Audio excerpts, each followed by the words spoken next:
সম্মানিত ministers, MLS, এমডিসিস এবং অন্যান্য সমস্ত স্তরের যারা কার্যকর্তারা এখানে উপস্থিত, সিনিয়র লিডার্স এবং যারা পিএসইউ চেয়ারম্যান থেকে শুরু করে সমস্ত কার্যকর্তারা বিভিন্ন স্তরে, সবাইকে আজকের এই বিজয়ার শুভেচ্ছা বিনিময়ে উপস্থিত থাকার জন্য হার্দিক অভিনন্দন ও শুভেচ্ছা জানাচ্ছি।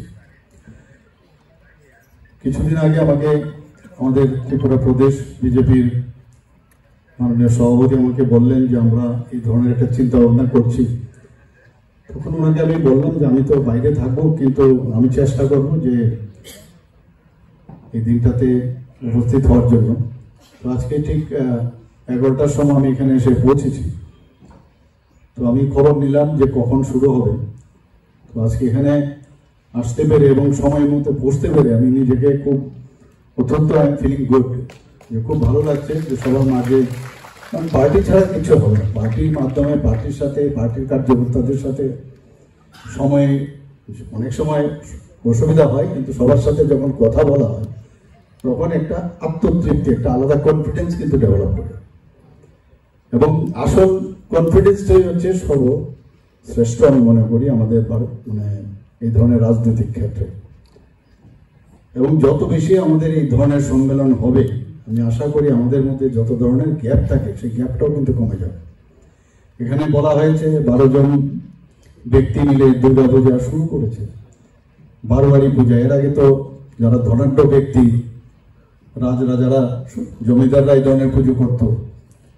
আমাদের নিজেদের ব্যক্তি জীবনে আমরা দেখেছি ত্রিপুরাতেও কিন্তু বারোয়ারি পূজা একেবারেই ছিল না। যাদের আর্থিক স্বাচ্ছন্দ্য ছিল তারাই পুজো টুজো করতো এসব। পরবর্তী সময়ে ধীরে ধীরে বারোয়ারি পুজো শুরু হয়। অর্থাৎ সোসাইটি যে ইনভলভমেন্ট, একটা সময় ছিল, আমি এক জায়গায় পড়ছিলাম যে ভারতবর্ষে কিন্তু কোন একটা সময় সোসাইটির কিন্তু অস্তিত্বই ছিল না।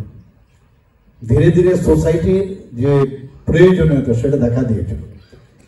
এবং যখন সোসাইটি হলো তখন তার যে একসাথে মিলে এক একটা ডিসিশন নেওয়া যে কোনো বিষয়ে, সেই যে রীতিনীতি সেটা কিন্তু শুরু হয়েছে। আমাদের এই সোসাইটিতে আমাদের বাস করতে হবে। রাজনীতি আমরা করছি এখন, সবাই যেহেতু রাজনীতিতে আমরা এখন কাজকর্ম করছি। আমি একটা জিনিস বলবো যে এই যে আজকের এখানে আমরা সবসময় বলি যে বাঙালির দুর্গাপুজো, বাঙালির দুর্গাপুজো। ত্রিপুরায় আমি বিভিন্ন জায়গায় আমি গেছি, আমি গিয়েও মানে অবাক হয়ে যাই। আমাদের যারা জনজাতি গোষ্ঠীর যারা আছেন বিভিন্ন জায়গায়, সেখানে গিয়ে দেখি এরা বহুদিন ধরে দুর্গাপুজো করে। কাজেই ত্রিপুরার মধ্যে আমার মনে হয় এটা জাতি জনজাতির দুর্গাপূজা। এবং আমি নিজেও কয়েক জায়গায় যখন গেলাম, দেখা গেছে এত নিষ্ঠার সাথে দুর্গাপুজোগুলো করে, সেটা আমি সেখানে দেখতে পেয়েছি। কয়েক বছরে আমি যখন এই যাত্রা আমি শুরু করি, কয়েক বছর ধরে যখন রাজনীতিতে প্রবেশ করে আমি বিভিন্ন জায়গায় যাই, সেটা কিন্তু পরিলক্ষিত হয়েছে। আজকে এই পূজা আমাদের শুধু দুর্গা পূজা করলাম, মার আরাধনা করলাম, 1 বছরের জন্য মা আসেন পুরো ফ্যামিলি নিয়ে, এবং আবার আমাদের আশীর্বাদ করে আবার 1 বছরের জন্য আমরা বসে থাকি কবে আবার মা আসবে।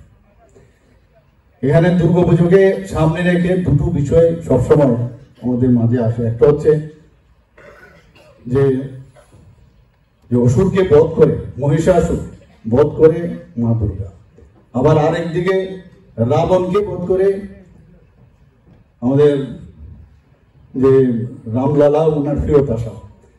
তো এই যে বিষয় দুটো আমাদের, এটা কিন্তু বলা যায় যে দুর্গাপূজার সাথে কিন্তু একটা রিলেশন রয়ে গেছে, এবং দুটোকে আমরা উপভোগ করি। দুটোর ইতিহাসও আলাদা, আরো অনেক ইতিহাস আছে। সেইগুলো আমাদের যে নতুন করে একটা বাঁচার, যে 1 বছরের জন্য যে বাঁচার যে দর্শক, সেটা আমাদের মাঝে দেয়।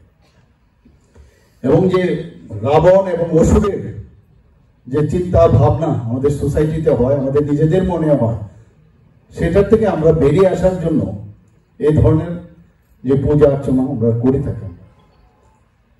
এবং শুধু তাই নয়, পুজোকে সামনে রেখে আমাদের আর্থসামাজিকও কিন্তু উন্নয়ন। আজকে একটু আগে আমরা যখন নিচে বসেছিলাম ভিতরে ঢোকার, এখানে একটা সাংস্কৃতিক একটা যে উন্নয়ন, সেটা কিন্তু আমরা ত্রিপুরাতে আমরা দেখতে পাচ্ছি। এবং আর্থসামাজিক উন্নয়ন বিভিন্ন জায়গায় আমরা দেখছি যে যারা মানে ব্যবসা বাণিজ্যের দিক দিয়ে পূজাকে সামনে রেখে তাদেরও কিন্তু মানে আর্থিক উন্নয়ন হয়, পাশাপাশি সামাজিক উন্নয়ন হয়। তো সব মিলে একটা অদ্ভুত একটা সমাজের মধ্যে একটা মানে ভাইব্রেশন আমরা দেখতে পাই। এর জন্যই সবাই অপেক্ষা করে থাকে কবে দুর্গা পূজা আসবে বা এই ধরনের। তো আগে গণেশ পূজা সম্পর্কে আমি একটা কথা বলতে চাই যে এই যে সম্মেলন বা এই ধরনের যখন পূজা অর্চনা হয়, যে মহারাষ্ট্রেও যখন দুর্গা পূজা আর আপনার গণেশ পূজা শুরু হয়, তো সেখানেও কিন্তু এই ইংরেজদের বিরুদ্ধে প্রতিবাদ করার জন্য গণেশ পূজা সেখানে শুরু হয়েছিল। তো এই জায়গায় আজকে যদি আমরা এই পরম্পরা আমরা রাখি, অর্থাৎ এখন তো আর ইংরেজ নেই, কিন্তু আমাদের যে এই গণতন্ত্রকে বাঁচিয়ে রাখার জন্য আমরা যদি সবাই এই ধরনের যে বিজয়ের শুভেচ্ছা বিনিময় বা এই ধরনের যদি আয়োজন আমরা করি, পূজা অর্চনা করি, তাহলে আমরা কিন্তু অনেক বেশি সংগঠিত আমরা হতে পারি। আজকে আমাদের ভারতীয় জনতা পার্টির নেতৃত্বাধীন সরকার আমাদের চলছে এখানে। আপনারা সবাই জানেন যে আমরা আমাদের যশস্বী প্রধানমন্ত্রী নরেন্দ্র মোদীজির যে ডিরেকশন বা ওনার যে মার্গদর্শন, সেটাকে সামনে রেখে আমাদের সরকার চলছে। প্রথম যে বিষয় সেটা হচ্ছে ল অ্যান্ড অর্ডার। যতক্ষণ ধরে ল অ্যান্ড অর্ডার ঠিক না থাকবে কোনো অবস্থায় ভালো কাজ হতে পারে না। কারণ যে কোনো জায়গায়, সেটা একটা পাড়াতেই হোক, সেটা একটা পার্টিকুলার একটা জায়গায় হোক, law and order as a whole সমস্ত ত্রিপুরায় ভালো থাকতে হবে। সেই দিকে কিন্তু এই সরকার আমরা জোর দিয়েছি। আপনারা সবাই জানেন যে 28টি রাজ্যের মধ্যে আমরা এখন নিচের দিক দিয়ে আমাদের 3rd পজিশনে আমরা আছি। এটা একটা আমরা যে সেটাকে মেনটেন করছি, আরো যাতে নিচে যাওয়া যায় সেই ব্যবস্থা আমরা করছি। বিরোধীরা অনেক সময় অনেক কথা বলেন, আমি এক এক সময় দেখি যখন বিভিন্ন ঘটনা নিয়ে যে সোশ্যাল মিডিয়াতে এত হইচই হয় বা টিভির পর্দায় আমরা দেখি, একটু বাদে আপনারা যদি এটা অফ করে দিই, দেখবেন সারা ভারতবর্ষের সারা পৃথিবীর মধ্যে যে নিউজগুলো যখন আপনারা দেখবেন, এখানে তো সাংঘাতিক বিষয় হয়। তো সেই তুলনায় আমরা যদি কম্পেয়ার করি থানা কাচারি, তাহলে তো থাকবেই না, হবে, কিন্তু দেখতে হবে কোথাও আমরা ইমিডিয়েটলি সেখানে অ্যাড্রেস করছে কিনা। আমরা আপনারা দেখেছেন যে কোনো জায়গায় কোনো সমস্যা হচ্ছে, সাথে সাথে কিন্তু তার অ্যাকশন হচ্ছে। বারবার আমাদের সরকার সেখানে আমরা মনিটরিং করি যে কতজন অ্যারেস্ট হলো এবং তাদের ফলো আপ কি, এবং একটা বিশাল একটা এখানে মানে বিভিন্ন স্তরের যারা এই বিষয়ে আইন ব্যবস্থায় জড়িত আছেন তাদেরকে মনিটর করতে হয়। এবং এই 35 বছরের যে রাজত্বে যে বামপন্থীরা করে গেছে এখানে, বা কংগ্রেসের যে রাজত্ব, আমরা দেখেছি এগুলোর মধ্যে ইন্টারফারেন্স হতো, এবং সেই কালচার কিন্তু আমি বলছি না 100% আমরা সেটাকে নির্মূল করতে পেরেছি। তো তার জন্য আমাদের সজাগ দৃষ্টি রাখতে হয় যে কোথাও আমরা ইন্টারফারেন্স করবো না। এবং যখনই আইন শৃঙ্খলা একটা দুর্বলতা বা একটা ঢিলাপন থাকবে, তখনই এই ধরনের ফাঙ্গাসের মতো কিন্তু এগুলো বেড়ে যায়, আমাদের অনেকের মধ্যে এগুলো সৃষ্টি হয়। এবং আমরা চাই যে এই থেকে আমাদের বেরিয়ে আসতে হবে। আজকে আমাদের যে দৃষ্টিভঙ্গি, যে আগে চাকরি কি হতো, এটা যেহেতু পরম্পরা চলছে না ত্রিপুরাতে চাকরি, আমরা তাহলে আমাদের যারা কার্যকর্তারা এত পরিশ্রম করছে, তাদের যদি আমরা কমিউনিস্টদের মতো চাকরি না দেই, তাহলে আমাদের পার্টি টিকবে কি করে? একদম ক্লিয়ার কাট যে ট্রান্সপারেন্সির মাধ্যমে আমাদের চাকরি দেবো। এই যে বিষয় একটা জায়গার মধ্যে আজকে এটা হচ্ছে, আজকে 85%, 15% এরকম বিভিন্ন ডিপার্টমেন্টে বিভিন্নভাবে আমরা করছি, কিন্তু পরীক্ষার মাধ্যমে ট্রান্সপারেন্সি, সে বিশ্বাসটা আস্তে আস্তে করে যখন একটা টাইম আসবে, সাধারণ মানুষ বলবে না এখানে নেতা নেত্রীদের পিছনে ঘুরতে হয় না। এই সরকারের আমলে আমরা চাকরি আমার নিজের যে জায়গায় আমার যে ট্যালেন্ট আছে সেই হিসাবে কিন্তু আমি চাকরিটা পাচ্ছি, এবং সেটাই কিন্তু আমাদের কেন্দ্রের নির্দেশ যে আমরা মানে অন্যদের অনুকরণ যেন না করি। এবং যে কারণে আজকে প্রায় 20টার উপরে ভারতবর্ষে আজকে ভারতীয় জনতা পার্টি এবং ভারতীয় জনতা পার্টির নেতৃত্বাধীন সরকার সেটা সেখানে চালাচ্ছে। সেটাই এই কারণেই হচ্ছে যে নীতি, যেটা আমার পূর্ববর্তী বক্তা ডক্টর রায় বলেছেন যে এখানে মিলে ইয়েস অন্য, মাঝখানে কিছু হবে, ডিপ্লোমেসি থাকবে, কিন্তু এটাই করবো, এর মাঝখানে কোনো গুজামিলের কোনো স্থান নেই। সেটা কিন্তু আমাদের পার্টির মধ্যেও থাকা দরকার।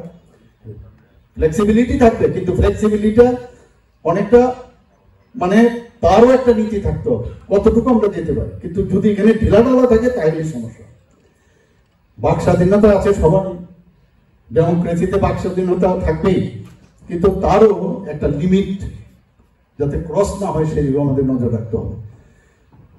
কমিউনিস্টদের এবং কংগ্রেসের এইগুলি কাজ, এদের কাজই হচ্ছে উল্টাপাল্টা বলা এবং কিভাবে মানুষকে বিভ্রান্ত করা।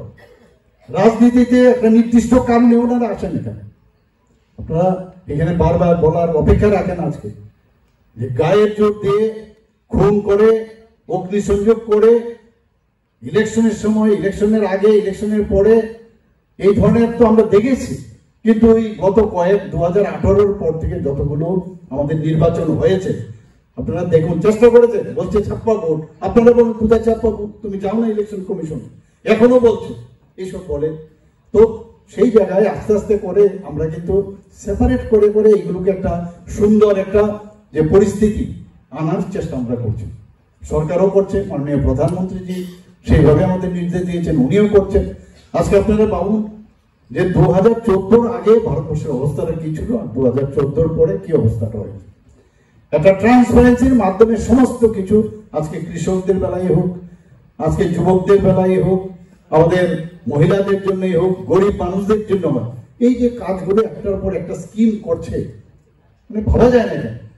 প্রধানমন্ত্রীর জন আরোগ্য যোজনা আজকে আমাদের এখানে মানে স্যাচুরেশন পয়েন্ট এসে গেছে। যা যা আমাদের টার্গেট ছিল, প্রায় 13 থেকে 14 লক্ষ লোককে আমাদের এই যে কার্ড দেওয়া, জন আরোগ্য যোজনার কার্ড, সেটা আমরা কিন্তু দিয়ে দিয়েছি। এবং সেইভাবে কিন্তু আমাদের, আমি যখনই যাই দিল্লিতে, আমি সমস্ত বিভিন্ন ডিপার্টমেন্টাল যারা মিনিস্টাররা আছেন তাদের সাথে আমি কথা বলি। এবং আমাদের একটা সুবিধা কি, আগে আমরা দেখতাম যে কংগ্রেসের কোনো মন্ত্রী এখান থেকে গেছেন 10 দিন সময় দেখা করতে পারেন, কিন্তু ভারতীয় জনতা পার্টির যে কোনো মিনিস্টার, যে কোনো মুখ্যমন্ত্রী যদি যায়, সাথে সাথে কিন্তু অ্যাপয়েন্টমেন্ট পাওয়া যায়, এবং যে সমস্যাগুলো আসে বলার সাথে সাথে কিন্তু সে কাজগুলো হয়। এই যে একটা সুন্দর একটা মানে একটা কোঅর্ডিনেশন, যে কারণে আমাদের কাজ করতে আরো আমাদের উৎসাহ বাড়াচ্ছে। আজকে আপনারা ভাবুন যে আমরা কিন্তু একটা ছোট রাজ্য, সারা ভারতবর্ষের মধ্যে মানে সব 4th আমরা ছোট রাজ্য। সেই জায়গায় আজকে নর্থ ইস্টার্ন রিজিয়নের মধ্যে আমাদের এখন জিএসডিপি কত, সেকেন্ড হাইয়েস্ট আমরা জিএসডিপি, মানে আসামের পরে second highest Tripura. This are the parameters. সেই প্যারামিটার্স এর উপর ভিত্তি করে আমরা বলতে পারি আমাদের সরকার ঠিকভাবে চলছে। আমি তো ল অ্যান্ড অর্ডারের কথা বললাম। আজকে নীতি আয়োগ আমাদের বলছে যে এই যে ত্রিপুরা রাজ্য, এখানে সেটাকে ফ্রন্ট রানার হিসেবে ডিক্লেয়ার করেছে। অর্থাৎ যেভাবে বিভিন্ন যে প্যারামিটার্স আছে, সেই প্যারামিটারে ত্রিপুরা এখন ফ্রন্ট রানার। আজকে আমাদের পার ক্যাপিটা ইনকামের যদি আমরা কথা বলি, তথ্য বলছে যে সারা নর্থ ইস্টার্ন রিজিয়নের মধ্যে আমরা সেকেন্ড হাইয়েস্ট। আমরা চেষ্টা করছি আরো কত কিভাবে আরো বেশি বেশি করে আমরা মানে এই কম্পিটিশন, একটা হেলদি কম্পিটিশন যাতে সেই দিকে হয়। আজকে আমাদের যে গত বছরের আগের বছর আমরা যে বাজেট আমরা রেখেছিলাম 27,000 কোটি টাকার আমরা বাজেট রেখেছিলাম, এবং গত বছর আমরা কত রেখেছি, আমাদের 32,000 কোটি টাকা, অর্থাৎ 4,000 crore আমরা সেখানে জাম্প আমরা দিয়েছি। সেটা কিন্তু এমনিতে হয়নি। অর্থাৎ আমরা যে ফিনান্সিয়াল যে ডিসিপ্লিন, সেটা আমরা মেনটেন করছি। আমাদের এখানে নর্থ ইস্টার্ন জোনের একটা মানে সেন্ট্রাল থেকে একটা ক্যাপিং দেওয়া আছে, যে আপনারা 4,000 প্রায় 100-র মতো হাজার কোটি টাকা আপনারা যে এক্সটার্নাল এডেড ফান্ড আপনারা নিতে পারেন, এক্সটার্নাল এডেড থেকে আপনারা লোন নিতে পারেন, তার বেশি। আমি এবার গিয়ে ইউনিয়ন ফিনান্স মিনিস্টারের সাথে কথা বললাম যে আমাদের এখানে যদি মেইন ল্যান্ডে কিন্তু সেই ব্যবস্থা মানে এখানে ক্যাপিং নেই। বললাম যে আপনারা আমাদের এটা উঠিয়ে দিন, বা আপনার 10,000 কোটি টাকা যদি করেন, তাহলে আরো যেসব আমাদের যে ডেভেলপমেন্টের যে বিষয়গুলো আছে সেগুলো আরো বেশি করে আমরা ডেভেলপ করতে পারবো। উনি বলছেন যে আপনারা যে ফিনান্স সেক্রেটারি আছে ওনাকে পাঠাবেন এবং আমাদের সেক্রেটারির সাথে কথা বলে সেগুলো এই যে চেষ্টা করা যে যদি আরো বাড়ে, কয়েকটা আমাদের মিউনিসিপ্যালিটি কিছু মানে অলরেডি আমরা 50 থেকে 60 কোটি টাকা, এই যে 4000 কোটি টাকার উপরের যে এর মধ্যে আমরা কিন্তু ডিপিআর বানিয়েছি। আরেকটা যে মানে আরেকটা পয়েন্টে আমরা সেখানেও প্রায় 70 কোটি টাকা অলরেডি ডিপিআর বানিয়েছে। তো এই টাকাটা তো হয়েছে, কিন্তু এই টাকা তো শেষ হওয়ার পরে ওটাকে ক্যাপিং দিয়ে দিয়েছে, আমরা সেই বাকি কাজটা আমরা করতে পারছি না। তো আমি আশা করি যে মাননীয় প্রধানমন্ত্রী নরেন্দ্র মোদীজি সাথে উনি এই বিষয়ে কথা বলেছি যে আমাদের যদি এটাকে যদি কিছুটা না বাড়িয়ে দেন তাহলে আমাদের ডেভেলপ করা একটু সমস্যা হচ্ছে। আজকে আমাদের এখানে ত্রিপুরা থেকে 7-7টা আমাদের মানে পঞ্চায়েত লেভেলে আমরা জাতীয় পুরস্কার পেয়েছি, অর্থাৎ পঞ্চায়েত লেভেলে আমরা ভালো কাজ করছি, তবে আমরা 7-7টা আমরা সারা ভারতবর্ষের বড় বড় স্টেটের সাথে আমরা কম্পিট করে সেখানে আমরা এই ধরনের যে সম্মানিত হচ্ছে আমরা, অর্থাৎ আমরা সেই প্রাইজটা পাচ্ছি, অর্থাৎ ঠিকভাবে চলছে আমাদের এখানে। আমাদের যে ফাইন্যান্সিয়াল ডিসিপ্লিনের কথা যদি আমি বলি, আমাদের জিএসডিপির আপনি 3%-এর বেশি মার্কেট লোন আপনি নিতে পারবেন না। আমরা কিন্তু এখন পর্যন্ত মার্কেট থেকে লোন নেই, এইবার আমরা খানিকটা আমাদের নিতে হয়েছে। তো এই যে আমাদের ফাইন্যান্সিয়াল মানে এরকম না ব্যাংকক্রাফটির কোনো অবস্থা নাই, এই যে কন্টিনিউয়াস আমাদের সরকারকে ঠিকভাবে পরিচালনা করা, আমাদের যাতে কোনো অসুবিধা না হয় সেদিকে আমরা কিন্তু নজর আমরা দেখেছি। তারপরেও আমরা দেখুন ইনফ্রাস্ট্রাকচার আমাদের বাজেটে 7,000 কোটি টাকা আমরা শুধু ইনফ্রাস্ট্রাকচার ডেভেলপমেন্টের জন্য আমরা বাজেটে এবার রেখেছি। অর্থাৎ যে ইনফ্রাস্ট্রাকচার যদি ডেভেলপ না হয় তাহলে বাইরের থেকে কিন্তু অনেক যারা ইনভেস্টার্স আছে তারাও আসবে না, বা আমাদের যারা যে কোনো একটা পরিকল্পনা যদি করি সেখানে কিন্তু বাস্তবায়িত হবে না। তো সেই দিকে আমরা কাজ করছি। এখন আমাদের যারা মিনিস্টাররা আছেন সবাইকে মিলে আমরা কাজ করছি। আমরা এইবার মাননীয় প্রধানমন্ত্রী 22 তারিখ যে উনি আসলেন, আপনারা সবাই জানেন সেদিন এই আমাদের যে উনি যখন আসলেন বারবার আমি ওনাকে একটা চিঠি দিয়েছিলাম যে আমরা ত্রিপুরা সুন্দরী মন্দির আমরা যেটা ওটাকে নতুনভাবে আমরা সাজিয়েছি, মাত্র 37 কোটি টাকা আমাদের দিয়েছিল এই প্রসাদ প্রকল্প থেকে, কিন্তু সেখানে প্রায় আরো 17 কোটি টাকা আমাদের সরকারের আমাদের বাজেট থেকে আমরা দিয়ে প্রায় 52 কোটি টাকা আমরা দিয়ে সেটাকে সম্পূর্ণ করেছি। ওনাকে আমি চিঠি দিলাম যে স্যার আপনি যদি আসেন সেটাকে আপনি উদ্বোধন করেন, নতুন পরিসরে আমরা করেছি। এবং উনি সেদিন এসেছিলেন, সেখানেই আমরা যখন মাননীয় প্রধানমন্ত্রীজি আসলেন এসে উনি বললেন যে আমরা তো মন্দিরে দেখলাম আমি সব সুন্দর হয়েছে, এত বড় জায়গা ভাবতেই পারি। সেখানেই 22 তারিখে জিএসটি লাগু হওয়ার কথা আপনারা জানেন, যে নতুন ভাবে যে রিফর্ম হয়েছে, যেটা 4টা স্টেপে ছিল 2টো স্টেপে নিয়ে এসছে, 4টা না 5টা প্রায় বলতে গেলে, সেখানে 2টো স্টেপে নিয়ে এসছে, একটা 5% আর একটা 18%। সেদিনই কিন্তু সেটা মানে এফেক্ট আরম্ভ হবে। তো মাননীয় প্রধানমন্ত্রী যে রাজীব বাবু সেদিন বসেছিলেন, উনি জিজ্ঞেস করছিলেন, আমরা বললাম এখন তো আমাদের আজকে এই পুজো, তাছাড়া মানে কিছু ইয়ে আছে, আমরা কিন্তু কাজ করবো। এতে করে আমরা দেখেছি সমস্ত জায়গায় যখন পার্টির থেকে যখন যাওয়া ডিসিশন দেয়, আমরা মার্কেটে আমরা গিয়েছি, আমরা যারা ক্রেতা আছে বিক্রেতা আছেন তাদের সাথে কথা বলেছি, দে আর ভেরি হ্যাপি করে। আমাদের দাম তো বিভিন্ন আইটেমসে এত কমে গেছে, কিছু কিছু জায়গায় তো 0% চলে এসছে, কিন্তু বিরোধীরা কি বলছে যে ওষুধের দাম বাড়িয়ে দিচ্ছে, ওষুধের দাম বাড়িয়ে দিচ্ছে, বাস্তবের সাথে যুক্ত নেই। কিন্তু এইসব ওই সোশ্যাল মিডিয়া বিধানসভা এইসব বলবে, কিন্তু কাজের কাজ কিছু হবে না। এবং আমরা দেখতে পাচ্ছি যে যারা বিজনেসম্যান যারা আছেন ট্রেডের সাথে যুক্ত, তাদেরও কিন্তু আগে যেখানে এদের ক্যাপিটাল অনেক বেশি মানে লাগাতে হতো, সেখানে কিন্তু অনেকটা কম লাগাতে হচ্ছে। তো আমরা আজকে সেইভাবে আমরা কাজ করছি। আজকে স্বাস্থ্য ব্যবস্থার যদি কথা বলেন, ত্রিপুরার মতো জায়গার মধ্যে কোনোদিন কিডনি ট্রান্সপ্লান্ট হবে আমি তো কোনোদিন ভাবিনি, আমি ডাক্তার হয়ে আমি চিন্তা করতে পারিনি যে এখানে ত্রিপুরাতে কিডনি ট্রান্সপ্লান্ট হবে।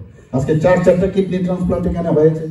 যিনি দিয়েছেন, যারা দিয়েছেন তারা ভালো আছেন, যারা রিসিভ করেছেন তারাও ভালো আছেন। আমরা লিভার ট্রান্সপ্লান্টের জন্য আমরা চিন্তা ভাবনা করছি, এখানে 9টা সুপার স্পেশালিটি এখানে স্টার্ট করেছেন, ডাক্তারবাবু আছেন। ত্রিপুরার মতো একটা জায়গা, ছোট্ট জায়গা, আমাদের সোর্সও খুব কম, সেই জায়গার মধ্যে আমরা কিন্তু আজকে যেভাবে স্বাস্থ্য ব্যবস্থাকে আমরা সাজাচ্ছি, এখানে সিজা হসপিটাল তাদেরকে আমরা জায়গা দিয়েছি, সুপার স্পেশালিটি এখানে স্টার্ট করবেন। আমাদের 250 কোটি টাকা খরচ করে আমরা সুপার স্পেশালিটি একটা ব্লক করেছি এখানে। ডেন্টাল কলেজে আমরা প্রায় 2 কোটি টাকার মতো ডোনার মিনিস্ট্রি থেকে পেয়েছি। মাদার অ্যান্ড চাইল্ডের থেকে সেখানেও প্রায় 150 কোটি টাকার মতো সেখান থেকেও আমরা পেয়েছি, সেটারও কাজ চলছে এখানে। আমাদের যে ড্রাগ এডিকশন নিয়ে আমরা সব জায়গায় কথা বলি, একটা ড্রাগ ডি এডিকশন সেন্টার, সেটা ডোনার মিনিস্ট্রি থেকে আমরা বিরাট একটা কেন্দ্র এখানে করছি বিশ্রামগঞ্জে। তো সব জায়গায় আমরা চাইছি যে শুধু স্টেট হসপিটাল না, district hospital, sub division hospital, সেটা যাতে স্ট্রেংথেনিং হয়। দু একটা ঘটনা ঘটবে, কিন্তু সাথে সাথে আমরা অ্যাকশন নিচ্ছি কিনা, দিস ইজ ভেরি ইম্পর্টেন্ট। আমাদের সরকার, আমাদের ভারতীয় জনতা পার্টির নেতৃত্বাধীন সরকার, আমরা পার্টির সাথে মিলে আমরা আমাদের যখন ক্যাবিনেট বিভিন্ন সময়, আপনারা একবার ভাবুন যে আমার পূর্বসূরি উনি 3% দিয়ে গেছেন আমাদের সরকার আসার পর। 29 মাসে আমি 29% দিয়েছি। শুধু তাই নয়, এরপরে আবার দিয়ে এখন 36%। বারবার আমাদের একটা চেষ্টা যে আমরা যাতে সেন্ট্রাল যে ডিএ আছে তার থেকে কতটা গ্যাপ আমরা কমাতে পারি। এখন 22%-এর মতো গ্যাপ আছে। আগে যদি ইতিহাস দেখেন আপনারা দেখবেন কত গ্যাপ থাকতো আগে। আমরা সেটা চেষ্টা আছে। আমাদের 7th পে কমিশন, এখন আমাদের নতুন করে যে 15th ফাইন্যান্স কমিশন তারা এসছেন, 16th ফাইন্যান্স কমিশন নতুন ভাবে করেছে, আমরাও সেটা ভাবে করছি, যাতে করে এই জিন্দাবাদ না করতে হয়। আগে তো কোথায় মানে জিন্দাবাদ করতো। আমাদের সরকার আসার পর 2018 থেকে এখন পর্যন্ত শুধু সরকারি চাকরি আমরা 20,000-এর উপরে আমরা অলরেডি দিয়ে দিয়েছি। তো সেইগুলো আমরা দিচ্ছি, এগুলো তো বলতে হবে। আর অন্যভাবে তো যে বিভিন্নভাবে যে চাকরি আছে, আপনারা জানেন যে কতগুলো কন্ট্রাকচুয়াল চাকরি আছে, অন্যভাবেও চাকরি আছে, প্রায় 5 থেকে 6,000 চাকরি আছে। আমরা চেষ্টা করছি আরো যাতে যেগুলো আমাদের চাকরি যেখানে ভ্যাকেন্সি সেগুলো যাতে ফিল আপ করা যায়, আমাদের পিএসসি গুলোকে যাতে পুনরুজ্জীবিত করা যায় সেই ব্যবস্থা আমরা করছি। চা শিল্পকে নিয়ে আমরা চিন্তা ভাবনা করছি। আমরা এমএসএমইর মধ্যে আমরা সেটাকে ব্যবহার করে মানুষকে যাতে তাদের সুযোগ সুবিধা পায় সেই কাজটা মুখ্যমন্ত্রী জন আরোগ্য যোজনা এই আমরা শুরু করেছি। ত্রিপুরাই একমাত্র রাজ্য যেখানে মুখ্যমন্ত্রী জন আরোগ্য যোজনা সারা ত্রিপুরার মানুষ তাদের কভার পাচ্ছে। সেটাকে এটা কিন্তু অন্য জায়গায় নেই। এখানেও কিন্তু ক্যাপিং দেওয়া, আমাদের এখানে কিন্তু ক্যাপিং নেই। একটার পর একটা এখানে আমাদের রাস্তাঘাট আপনারা দেখেছেন, কিছু একটা কাজ করলেই সেখানে নানা রকম কথা। এখানে মাননীয় মেয়র সাহেব আছেন, কদিন বাদে বলবে কি সুন্দর আগরতলা। আজকে যখন এয়ারপোর্ট থেকে আমি আসছিলাম কি ছিল অবস্থাটা, এখন চারিদিকে 2টো ব্রিজও হয়ে গেছে, অলরেডি কমপ্লিট, সেটারও ইনোগ্রেশন হবে। 4 লেনের এত সুন্দর যে আমি বারবার বলেছি, যখন আমাদের বাইরের থেকে কোনো লোক আসবে যে এন্ট্রি পয়েন্টে দেখে যেন সুন্দর হয়। আমাদের যে লিচু বাগানে আমাদের যিনি স্বর্গীয় এস.ডি. বর্মন মহোদয়, ওনার নামে আমরা মূর্তি সেখানে প্রতিষ্ঠা করেছি। সেখানে এটা তো আগে কখন ওরা দেখেন। মহারাজা বি বিক্রম কিশোর মাণিক্য বাহাদুরের মূর্তি কামানচমনির সামনে আপনারা দেখেছেন। সেখানে এই আইল্যান্ডে কেউ নামই জানতো। সেখানে একটা জিরো ফলক ছিল, আমরা ছোটবেলায় দেখতাম, সেটা মাটির নিচে চলে গেছিল, সেটাকে উঠিয়ে সেটা মহারাজা বি বিক্রমের যে সেটা চমুনি এখন নাম দিয়েছে, ওনার মূর্তি সেখানে আমরা স্থাপন করেছি। যারা আছেন তাদের যারা ডিস্ট্রিক্ট লেভেলে এবং সাব ডিভিশনাল লেভেলে শুধু জনজাতিদের তাদের স্কিল শুধু দেখার জন্য টিসিএ লেভেলের অফিসার আমরা নিযুক্ত দিয়েছি। 2005 সালে সেটা মানে সেটাকে ওরা বন্ধ করে দিয়েছিল, সেটাকে আমরা আবার নতুন করে আমি আমাদের ক্যাবিনেটে ডিসিশন সেটা স্টার্ট করেছি। শুধু তাই নয়, আমরা যারা জনজাতি যারা আছেন, জনজাতিদের যে সমাজপতিরা, আমাদের সরকার আসার পর 2018 পর থেকে আমরা 2,000 টাকা করে দিচ্ছিলাম। 2023-এর পরে আমরা ডিসিশন নিলাম যে না, ওনারা দায়িত্ব সমাজপতি, তারা সমাজের জন্য কাজ করছে তাদেরকে, এবং সেখানে ক্যাপিংও ছিল, সেই 2,000 থেকে আমরা 5,000 করেছি। এবং শুধু তাই নয়, সেই 5,000 যে ক্যাপিং, অনেক আছে সমাজপতিরা ওটা রোটেশন বেরিয়েছে আসে, অনেকে আছে কেউ সরকারি চাকরি করছে বা রিটায়ারমেন্টে আছে, তো রিটায়ার করলে তাদেরকে দেওয়া হতো। তো আমি যখন জিজ্ঞেস করলাম ক্যাবিনেটে চিফ সেক্রেটারি মহোদয়কে আমি জিজ্ঞেস করলাম যে কতজন আমাদের এরকম যদি উঠিয়েছে কত, তো বললে যে আমাদের 19টি জাতিগোষ্ঠী আছে, কিন্তু দেখা যায় সেখানে 14, আগে 10 পেত, 13-14 পাবে, তো বাকিরা কেন পাবে না? তো বলছে না, ওনাদের যে সমাজ গঠনের যে প্রক্রিয়া সেভাবে সমাজ ব্যবস্থাই নেই। তো আমি বললাম ওনাদেরকেও যারা হবে ওনাদের তো লিডার একজন থাকবেন, তাদেরকেও দেবো।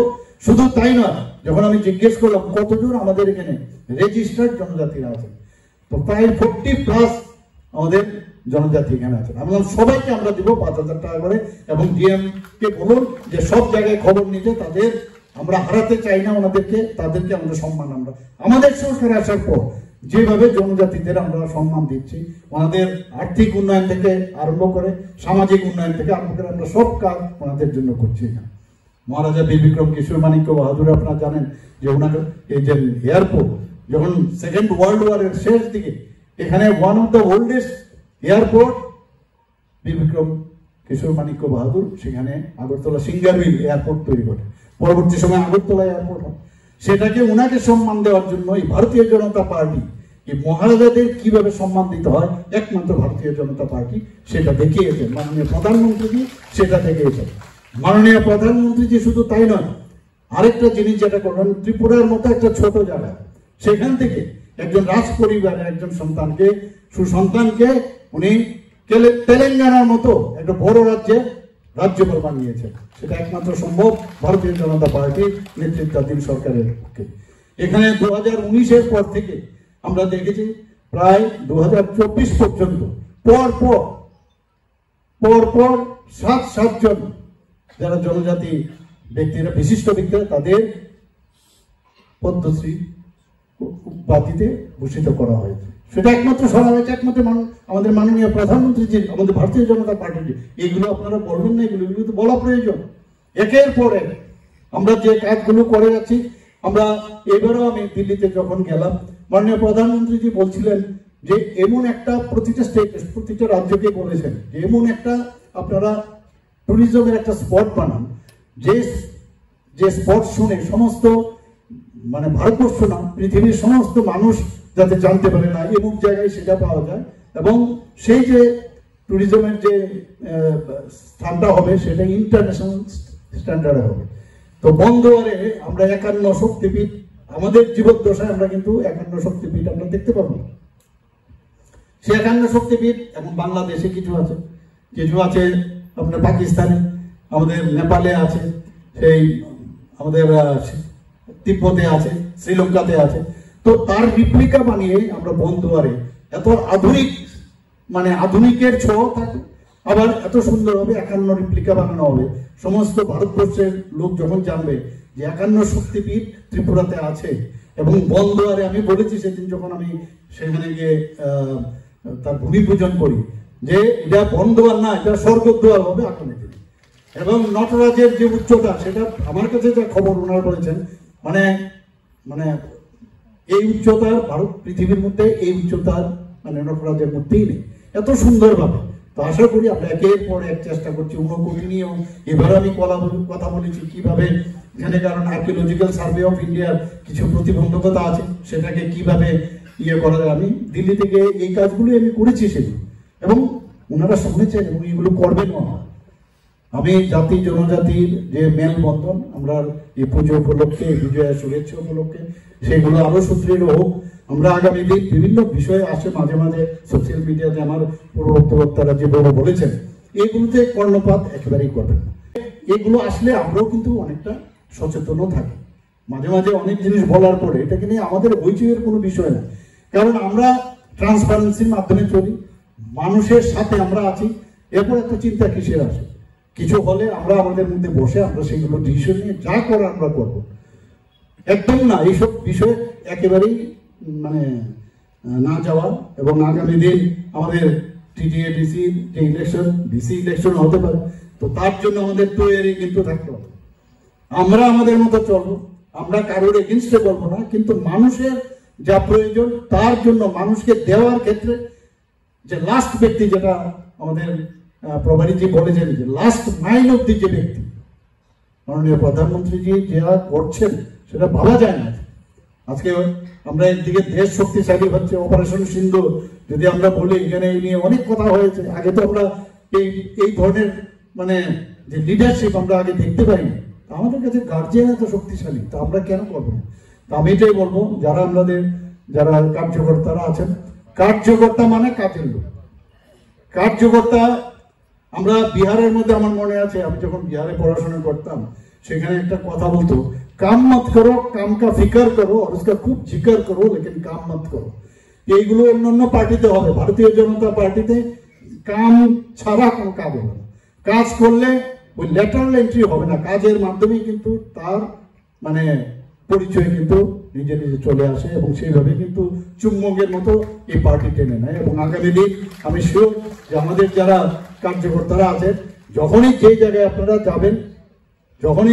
যাবেন, আপনারা দেখে বলবেন যে না, আমাদের ভারতীয় জনতা পার্টির একজন কার্যকর্তা যাচ্ছে, ওর চলন বলন এভরিথিং দেখলে মনে হয় না ভারতীয় জনতা পার্টি।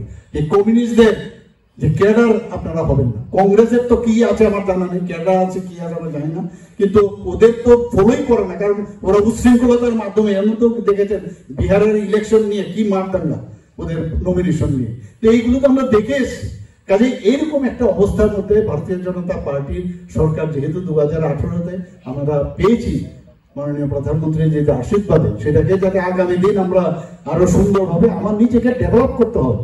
কারণ এভরিথিং উই হ্যাভ, আমাদের ইনবিল্ট ভগবান আমাদের দিয়ে দিয়েছে সব, খালি সেটাকে প্রকাশ করা, আর কিচ্ছু লাগে না। নিজের কনফিডেন্স যদি আমরা ডেভেলপ করি, মানুষের সাথে সুন্দরভাবে কথা বল, ঠিক আছে, কথা বলতে তো অসুবিধা নেই, যেটা হবে করতে পারবো, আর মানে পদের পিছনে না ঘোরাটাই ব্যাপার। এবং আমরা যদি সবাই মিলে যে আমার কি হবে না না হবে, আমি সমর্পণের কথা বলি, আমরা পণ্ডিত দীনদয়াল থেকে আরম্ভ করে ডক্টর শ্যামাপ্রসাদ মুখার্জির থেকে আরম্ভ করে সবাই তো সমর্পণ করেছেন, তা আমি তো কিছুটা করি অ্যাটলিস্ট।